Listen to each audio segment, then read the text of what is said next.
Are you still threatening to potentially pull the United States out of NATO for any reason? And do you believe you can do that without Congress's explicit support and approval?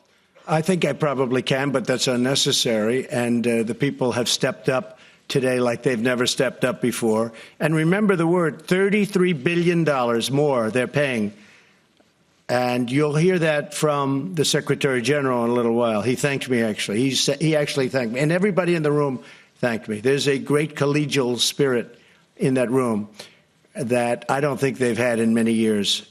They're very strong. So, yeah, very, very unified, very strong, no problem, right? We're in NATO. No, okay. No problem. Mr. President, Jonathan Lemire at the Associated Press. Sure.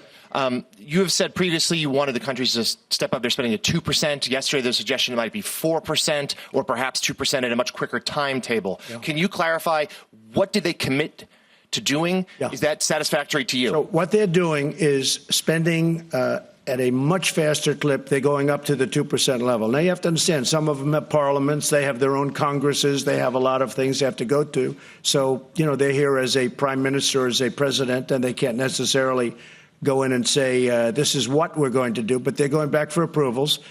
Some are at 2%. Others have agreed definitely to go to 2%. And some are going back to get the approval, and which they will get, to go to 2%. After we're at 2%, we'll start talking about going higher. But I said ultimately we should be, in years in advance, we should be at 4%. I think 4% is the right number. Now, the United States, depending on the way you calculate it, was at 4.2%. And I said, that's unfair. And we have the largest GDP by far, especially since we've increased it by so much since a thing called the election. Our GDP has gone way up. And so the fact that our GDP went way up, that means we're paying for even more, which is very unfair. So I explained that. We will go to much higher than 2% into the future. But right now we're getting people up to 2%, and that'll take place over a fairly short period of time, a short number of years. Okay? Yeah, go ahead. Hi, Tomislav Krasnec from Večernji List, Croatian daily newspaper. We understand your message. Congratulations, by the way. Thank you. Thank you. We understand your message. But some people ask themselves, will you be tweeting differently once you board the Air Force One? Thank you. No, that's other people that do that. I don't. I'm very consistent. I'm a very stable genius. Go ahead. Yeah, go ahead. Thank you, sir. Jeremy Diamond with CNN. How are you? Jeremy. Quick question with regards to Germany and the comments that you made yesterday. Do you feel like, given the threats that you made about potentially leaving NATO, about insulting Germany's sovereignty, it appears, by suggesting they are totally controlled by Russia, do you feel like that's an effective way to conduct diplomacy? And secondly, would you be able to be a little bit more specific about the commitments that you secured today with regards to increasing financial commitment? Is there an updated timeline? Are there specific countries you could cite? Because a majority of them are already planning to meet that 2% threshold by 2024? No, many of them. In fact, Germany was going to be in the year 2028 or 30. Yeah, I think it's a very effective way to deal, but I didn't deal exactly the way you said. I have great respect for Germany. My father's from Germany. Both of my parents are from the EU, despite the fact they don't treat us well on trade, but I think that'll change also. And I think we'll see that because on the 25th of July, they're coming in to start negotiations with me. We'll see.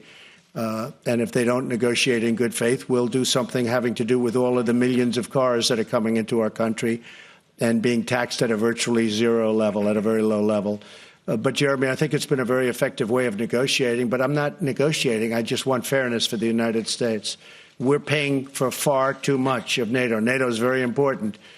But NATO is helping Europe more than it's helping us. At the same time, it's very good for us. So we have now got it to a point where people are paying a lot more money. And that's starting really last year. It really had, you were there last year. And last year, we had a big impact. Again, we took in $33 billion more. And if you ask Secretary General Stoltenberg, he gives us total credit, meaning me, I guess, in this case, total credit, because I said it was unfair. Now, what has happened is presidents over many years, from Ronald Reagan to Barack Obama, they came in, they said, okay, hey, do the best you can, and they left. Nobody did anything about it. And it got to a point where the United States was paying for 90% of NATO. And that's not fair. So it's changed. We had a really good meeting today. We had a great meeting in terms of getting along. I know most of the people in the room because of last year, because of the year and a half that we've been in office, year and a half plus. But we have a great relationship. Everybody in that room, by the time we left, got along, and they agreed to pay more, and they agreed to pay it more quickly.